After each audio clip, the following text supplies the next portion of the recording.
Hello, beautiful women, beautiful people. Welcome back to our weekly live stream. And today we are talking about our personal life stories and how actually it's similar but different, how we actively chose life. But before we start, Rakefet, you want to introduce us, say hello, how are you? Yes, hello, sisters. We are Yaara and Rakefet from LifeBloom community. We help mom devoted to self-love, awareness, and personal growth go from constant guilt, burnout, and putting themselves last to just feel good, balance, self-fulfillment, joy. And we are so glad to be here in our beautiful community. We're going to tell you today about an amazing thing that we're working about for the past 6 months. So stay tuned until the end. And this live is actually going to be very personally, Personal. but we decided we're going to share very personal stories. You probably haven't heard them before, even though you might follow us and know us from our different businesses, because it's something that is not easy to share. But we are here today with our open hearts and just sharing that because I think we have an important story to tell. And as Yaara said, it's the story about how we chose life. We choose to live and we keep on choosing this, but there was a certain point in both of our lives that we had to make a decision. So yes, Yaara, do you want to start and maybe I, I, I sharing? I just want to Yeah. say, like you said, how we chose life, and there was a certain point. Even though we're talking, we're gonna tell you kind of different life stories, even though we're sisters. But I feel like every person that is going through a real life journey of change, of growth, involving in spirituality, involving in self growth, there is a pivotal moment. There is a moment where you have to take action and your life begins to change. And for everybody, it's a different time in life and also in a different topic. But you might also, I feel, kind of recognize some of the things that we're telling you here in yourself, in your life journey. And I think that would be really interesting for you to notice that and for us to hear it if you want to share in the comments. Yeah, and also make when we thought about these like changing point, we noticed that there's not only one changing point, but there were like several points Yeah. that we had pivot moments and an understanding that we need to change. But there was a certain time that it was enough is enough. Okay, I Mm-hmm. see that before. I still have the guts to do it, and I understand I need to make some changes. So I do small changes, and there's a certain point it's like, okay, that's it. If Yeah. I'm not doing Uh, major changes now, I don't know where I'll end up. So yeah. I call it the point of no return when I work with women and in Yes, my own journaling, I call it the point of no return, where good. there's no There's no other option. Yeah. Yeah, I can't hear you. I don't know if your internet is we're okay. good. Do you, yes, yeah. But you said the point of no We're, return. I said it's a good phrase, and after that, we didn't hear you. yeah, the point of no return is the moment where you understand that this is going to change forever and this is never going to be the same again.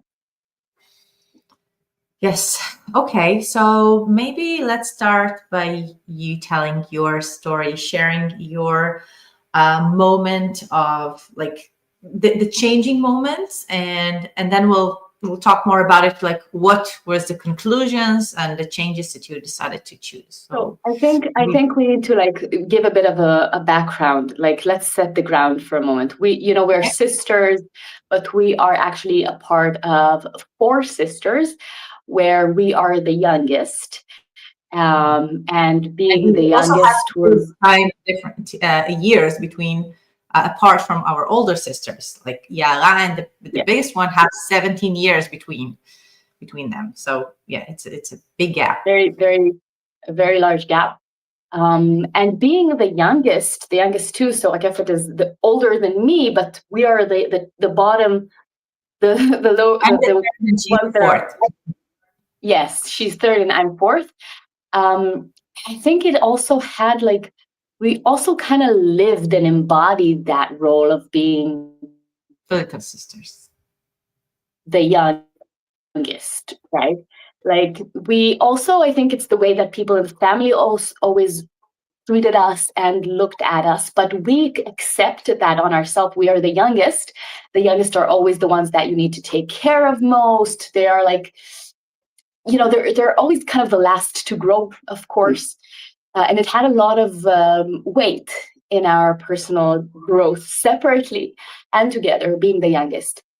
And And I we have to say also that are daughters who, I have to say that I feel for myself that I was aware of that weight, that being the little ones. You remember they used to call us, "Are the little one coming? Where are the little ones?" They used yeah. to say that, like our Hmm. parents and our sisters. So I remember that like 3 years ago, and I'm 41, so like 3 years ago, I just noticed like, oh my God, I'm still talking to myself in the head like that. Why am I doing that? So it took me years to notice that I'm carrying this with me. Yeah. Yeah. I think for me, it was around 31 when I hit the point of no return about that, when I stopped treating myself as the little one. Because it was such a heavy weight for me. My whole life, I always felt like I'm the youngest one, and I will always be the last. I will always be the one to compare her to her older sisters that will never measure up to the things that you have done, that our older sisters have done. We're all amazing women, and that was such a heavy weight for me. And it also, for me, took years to let go of that. But it was around 31 when I just was, that's it, it's enough. But I was starting to say that we are also daughters to parents who got divorced, and for us it was quite early on in life. Yeah. So for me it was when I was 4 when they actually got divorced. So for you we have 7 years. Oh, I'm gonna have to do math now. How old were you when they got 12. divorced? 12. I was about 11, 12. 12 when they announced it to me that they're gonna divorce. Because I So remember you the remember. specific moment. Of Yeah. course you do. Of course you do. Yeah. So, daughters to quite painful divorce that took years. That unfortunately still we have some whiplash from that, and this wound is not completely healed in our family. That Very, also, very, not only it took. Mhm. very tough divorce. Very difficult divorce. I think also that the divorce, maybe for us even more, because we were the youngest and we were still at home while this happened, because our older sisters were already in university, and like they had a very like, right, but we lived it at home. And I think for me it affected the way I grew up and the personality that I created tremendously. I mean, Yeah. really. So this is kind of like the background that we both share, that we both come from. But I can tell you that for me, being 4 when our parents got divorced, it created a super anxious personality, like anxiety and feeling disconnected and feeling afraid of the world, like I have to hide from the world, because for a little girl, her parents are God. And if there's not a sense of safety with the parents, where the parents are not, they don't feel like a safe ground, then nowhere is safe, right? The world is just dangerous. Nowhere is safe, and that is a very, very scary way to live as a little girl. Like, what can I trust? Where can I trust? And I talk about it a lot now when we do our lives and in our community and in the courses, that I found my healing in the work with my body, where I always say that our body is our safe ground. That is my ground of safety within myself. That to me was a big part of healing that wound, of feeling anxious and feeling evil, even, let's say. Um, so yeah, feeling very, very alone and alienated. But I think having each other, for me, that was like the biggest anchor in life, because we, again, were the ones that stayed at home.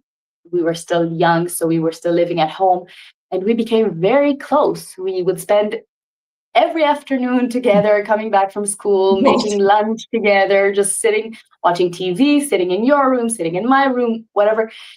We were so close. Like, our life was, even though we had very separate happenings inside, because there was a big difference. We're 7 years apart, but we were very, very, very tight.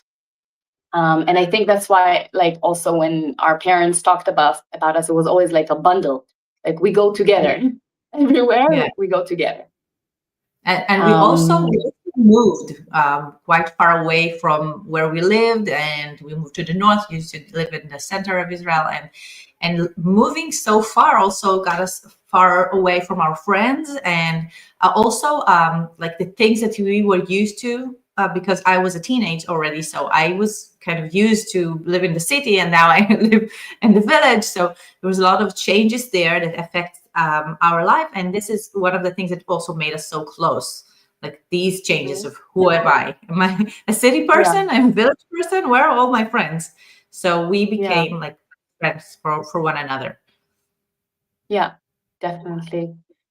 And it was still a difficult time between our parents. So we really needed also like the support, that kind of back of someone who knows what we're going through, because our sisters were already, again, living outside of the home. So they had kind of a different life around that. They experienced the divorce very differently.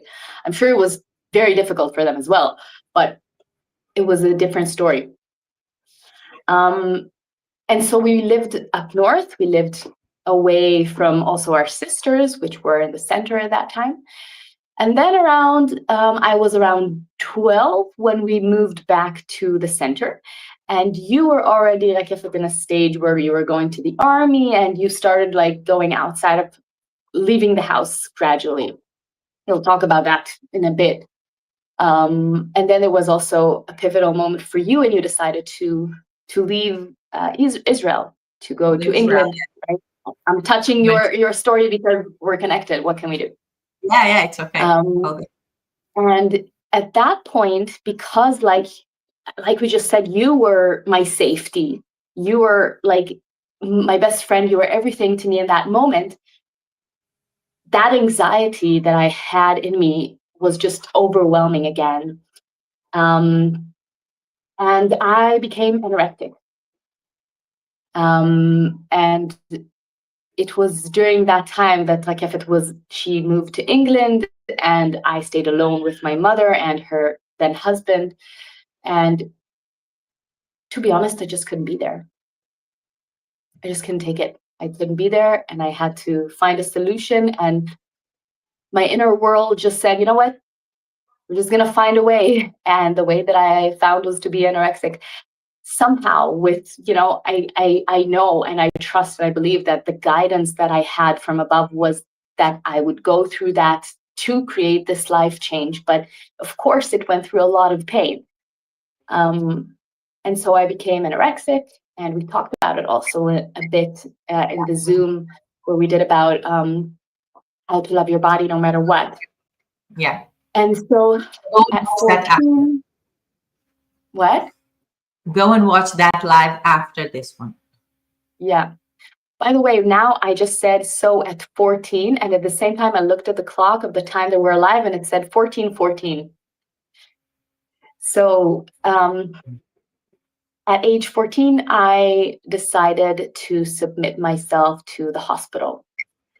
It's a very weird thing for a 14-year-old to do, but I realized that I cannot stay at home the way that I was, with the emotional and physical state that I was. And I submitted myself to the hospital.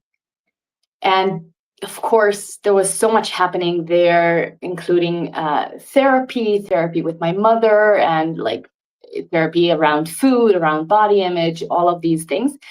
But I stayed at that hospital in a closed ward Unit. department Unit. for unit, yeah, for almost 6 months, around 5.5 months. And during that time was that first point of no return for me. Because around my birthday of age 15, right before, about a month and a half before the birthday of age 15, I remember I sat in the dining room of the unit, and usually because it's a mental eating disorder unit for a children's hospital, you're not allowed to eat alone. There has to be at least one, sometimes two people watching you while you eat. And there's a timer, and you must finish your food during the set time, because you can't just sit there. Otherwise, you might sit there for 2 hours and just, kind of stretch time. So you're not allowed to sit alone. And I was there for almost 4 months, something like that. And I was out visiting my family, and I came back in, and I was late for dinner. So they told me, okay, go in, you have your plate, we'll come in a minute. And I came in, and I sat near my plate, and I'm waiting, and no one is coming. And I said, well, why aren't you coming? I went there and I said, why aren't you coming? Okay, sit and eat. And I thought, I'm gonna eat alone? No one is gonna look at me? And in that moment, I had a choice. And I looked at the plate looked back at me. And I said to myself, okay, if I take the food and I throw it in the bin, of course they will check the bin after I leave the room. They will check if my food is there. Or if I hide the food, or I do anything to kind of use this trust that they're giving me and break that trust, then I'm never leaving. Self that I don't want to heal. I don't want to go back to the real world and be alive. But they're giving me a chance right now. And if I decide to sit here and eat the food and be honest, then I choose to live. And I looked at the plate, and I sat down, and I started eating. And I just ate, and I finished everything, and I looked at the clock myself, and I made sure that I'm finishing in the set time that they scheduled for me. And when I finished, I came outside and I told them, I'm done. And I was so filled with so many emotions. There was fear, there was pride, there was, what did I do? Why did I do it? Oh my God, I can't believe that I am so strong. How amazing. There was so many emotions. But that was the point that I chose, that this is over. This chapter is over, and now I'm healed. It was a very clear choice. And of course, there was so much. Yeah, I'm sorry, I have to interrupt you, because you had some issues with internet before, and you said something important, and I think we missed it. You said that you sat there and the plate was looking at you, you're looking at a plate, and you had to decide, had to make a decision, and we didn't quite get this specific sentence that you said about the choosing. So what were you choosing from? Like, what were the two options? So can you say that? That's where it cut me off. It's very rude of the internet to cut off such an important sentence. Most of it we got. But I think was an important sentence there. So say it again. Yeah. So you were looking at a plate, you had to just decide between the two.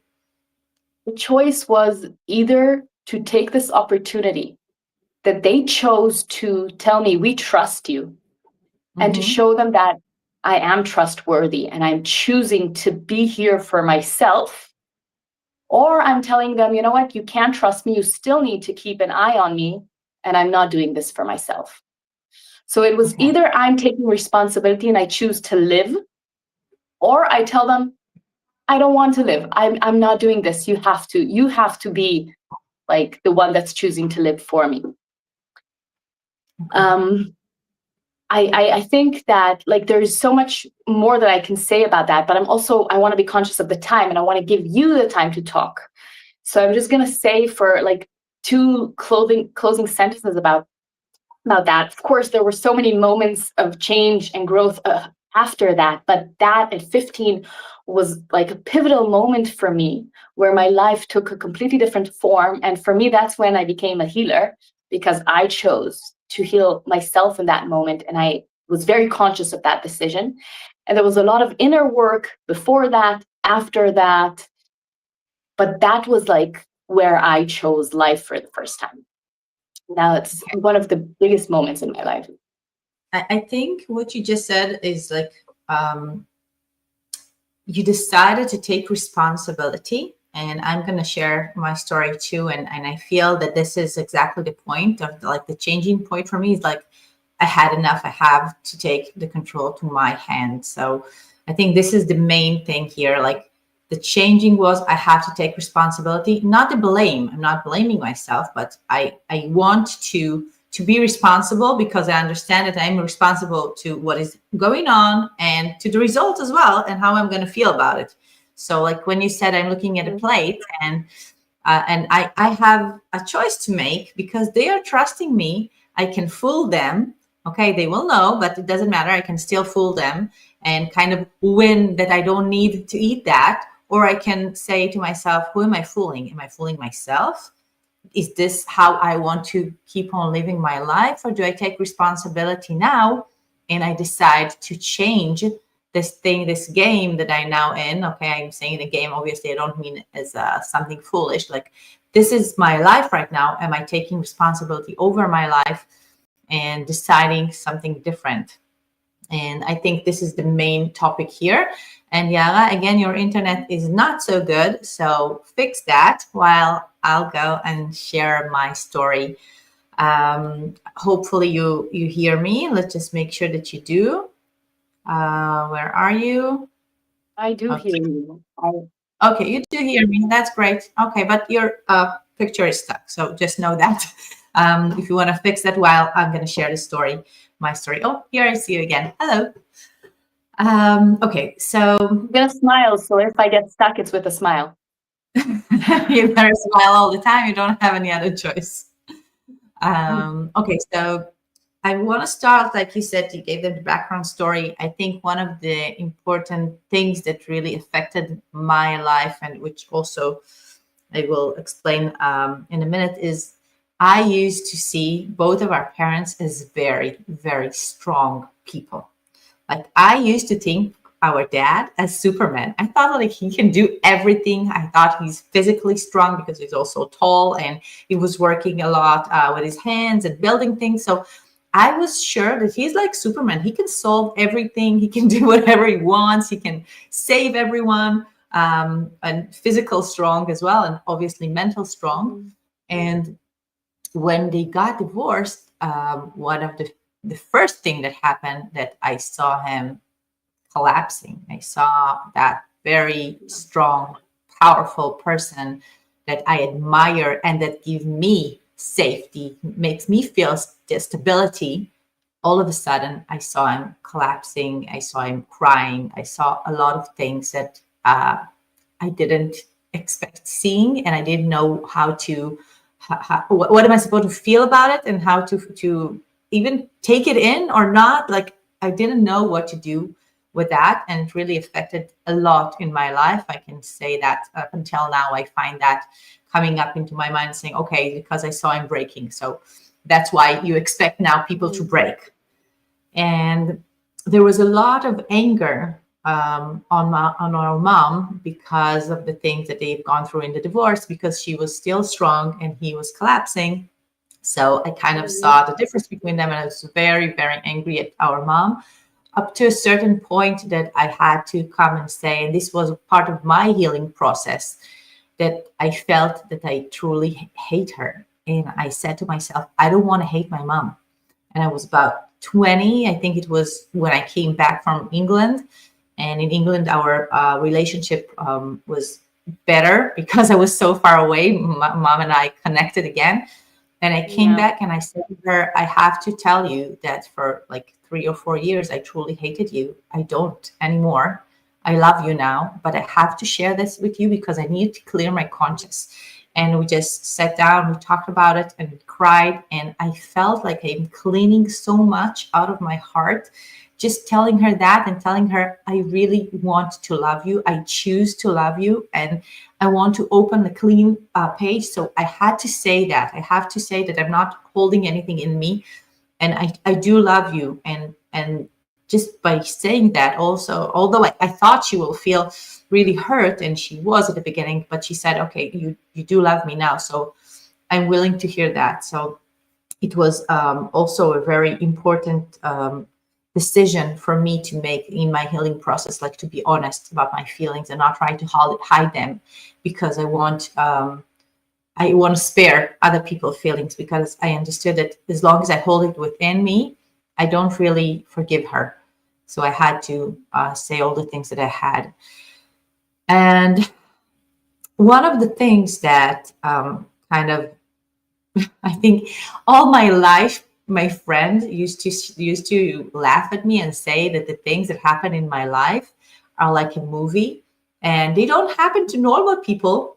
They happen only in the movies. All those weird situations between our parents and all the things that happen in their divorce. And I was just in high school, so they all the time tell me it's funny, but life is like throwing things at you, and you need either to grab it or to stay away from it and try not to get hit by that rock that is being thrown to you.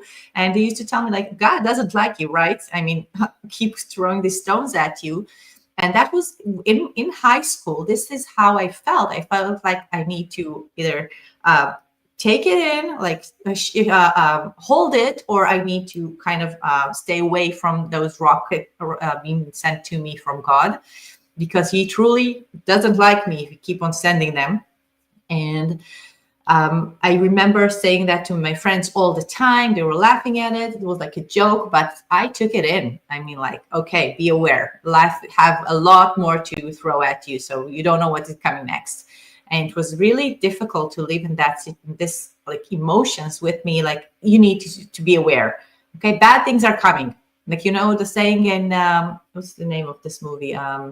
This series, Winter is Coming. So this is like something I had in my mind all the time. Like, be careful. Just be careful. Bad things are going to happen. And then when I was in the army, I was 6 months in the army, and someone tried to rape me. And on that day, I hit him. So, and I hit him and I ran away. And for the entire night, because it happened around like 9:30, 10 in the evening. So up until 6 in the morning, I just kept on running the entire night in the army, in the base. And in the morning, I came to my shift in the tower. I used to work in the I used to be an air traffic control. So I came to my shift in the tower, and all of a sudden I started crying. I shared what happened. Someone told me, listen, he tried to rape you. You need to go and share that. And I had anxiety. I got in depression, deep depression. I had to take pills for 6 months. I had to be with someone watching over me all the time. So I moved to live with my sister, our sister, the second one, and she was watching over me all the time. She wouldn't let me shower with the door closed. She wouldn't let me eat with knives, because everyone was so worried about me. And honestly, they should have, because I was in a very, very bad situation. But I remember going to the therapist, because also with the pills, I had to go to the therapist as well, talking to the psychologist. And she said, and I told her the story, and she said, do you understand that you saved yourself? And I kept saying, I didn't. I just hit him and I ran away. And she said, do you understand? She kept on saying this sentence over and over in every session, and showing me how things during life, because she wasn't talking only about that situation that I hit him and ran away. She was showing me during life how I kept on really, truly saving myself in different situations, even between our parents, even between a boyfriend that I had. Like, she kept on telling me, you saved yourself. Do you realize that? And that was a very important moment in my life, that she kept on saying that and showing me that I actually, without noticing, I took control and I did something different because I didn't want to be in a certain situation. And that was a very important point in my life, that she kept on saying this sentence. I still remember her face saying that because it was so strong for me. And I think the last like moment that did all the change, if you kind of roll it, so it's a certain point and then you keep on like a safe, so you moving to a certain part, and then the second one, and then the third, and then the safe is open and you go to the next level, you change completely, and then you close the safe and you never look back. So I think the last one was after leaving the army, obviously having that anxiety and depression. And then I had also, I went to England. A lot of things happened there, came back, still feeling that life is throwing balls at me, rockets at me, very difficult things that I need to deal with. And then I had 2 years of stomach ache, 2 years knowing what I have in my stomach, and terrible stomach ache, and also getting a lot of antibiotics. For 2 years, I was sick. Okay, all the time with different things, finish one antibiotic and taking another one, and taking a probiotic as well, but also antibiotic all the time for 2 years. And again, my friends were laughing at me when we go out. Obviously, Rakefet is going to drive because she's on antibiotics, so she can't drink. So for 2 years, I was a driver because I was drinking antibiotic. I couldn't drink alcohol, and it was funny, not to me. But then I went to the hospital, and I was there for a whole month, just doing a lot of tests and things to check what is wrong with you. Like, why are you 21, 22, and you have all these problems with your stomach? It doesn't make sense. Maybe you have Crohn, maybe you have colitis. What is it that you have? And doing so many tests for a whole month, I was in the hospital. And I remember they told me, you don't have anything. You don't have anything. Just go home and just, I don't know, live your life this way. I mean, they told me that my, how does it's called in the stomach? That they say that it's angry testicle. Is it? Yeah, IBS.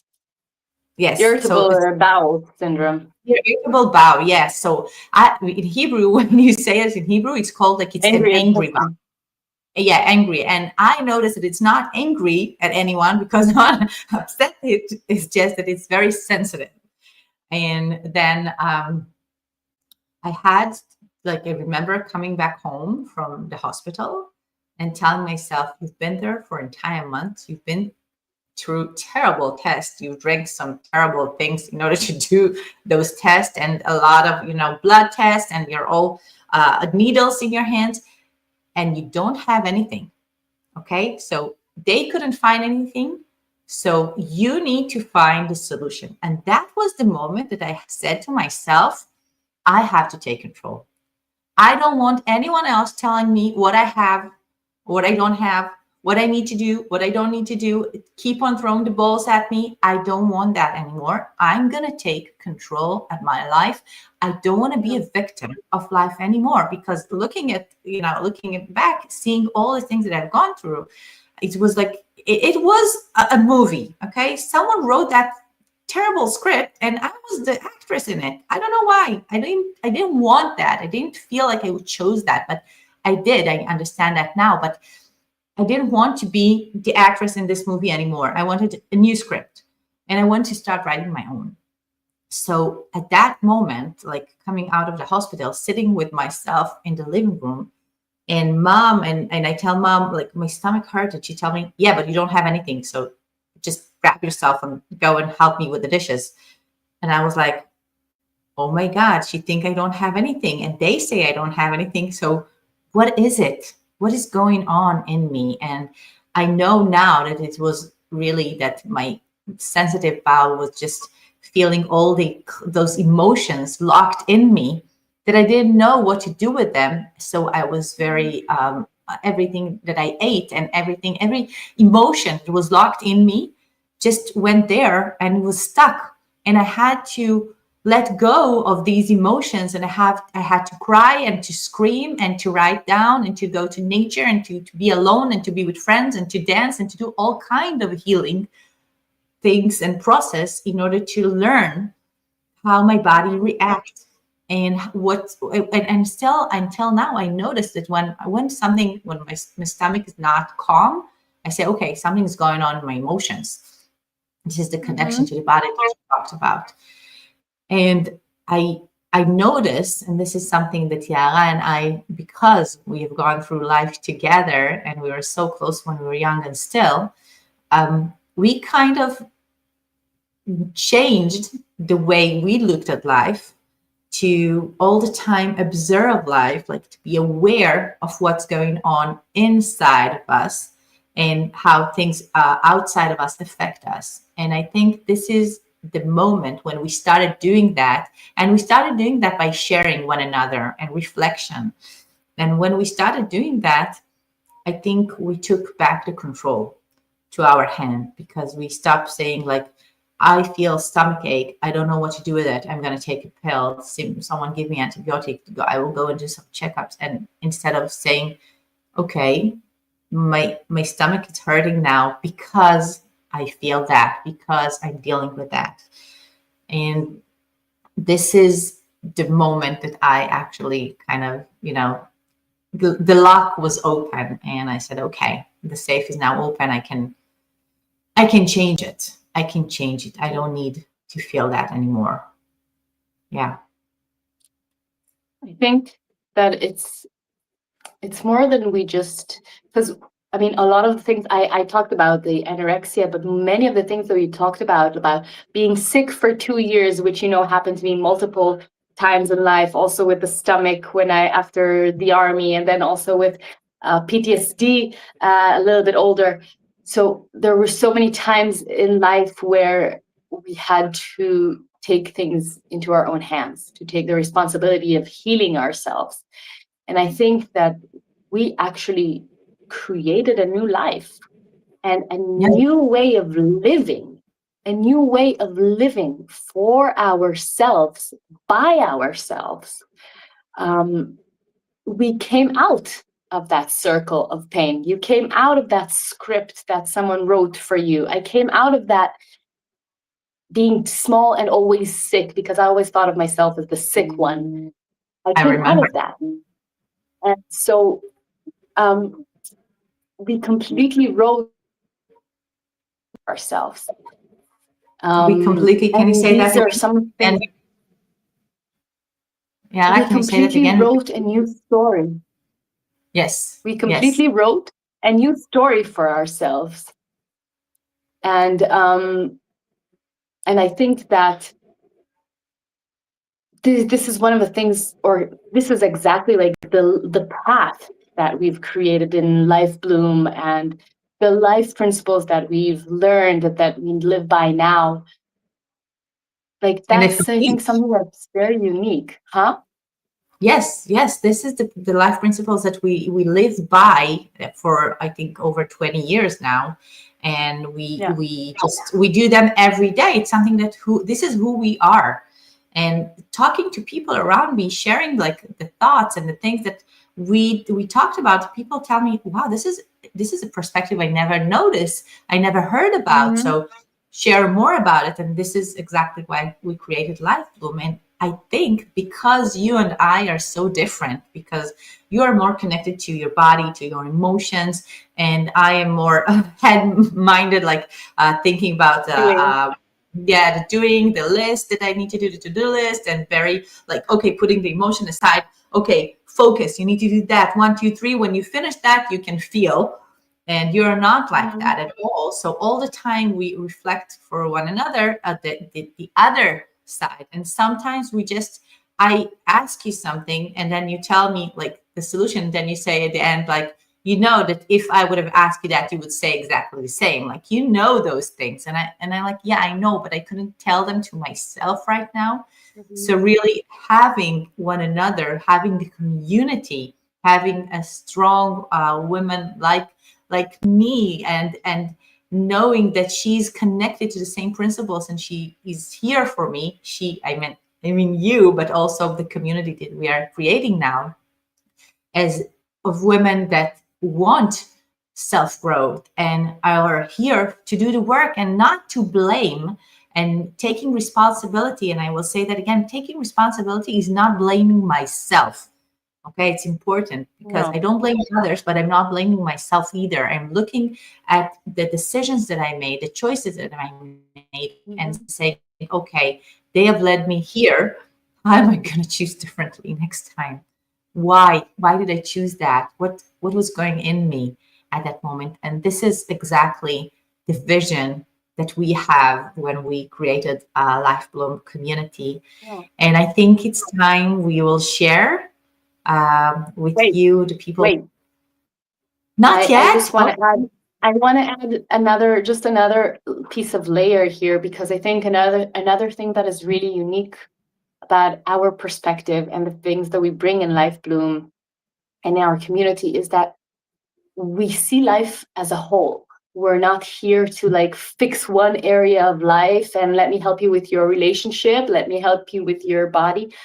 We know that we want to live a whole life. We want to live a life that is built of so many areas, and maybe in all of them we have things we need to work on. Maybe in just some of them, but our goal is not to just be great at this. It's to create kind of a sense of a more fulfillment, more joy, and also to give you tools to do the work in every life area that you need at that moment, and to grow simultaneously, sometimes here, sometimes there, and to just find like elevate your life in total, not just in one place, and to do it together, of course, because like we said, we also have two more sisters, and for us, being a part of a feminine tribe is just, it's in our identity. I can't think of myself not a part of a feminine tribe. I think it's really in us, in who we are, in our DNA.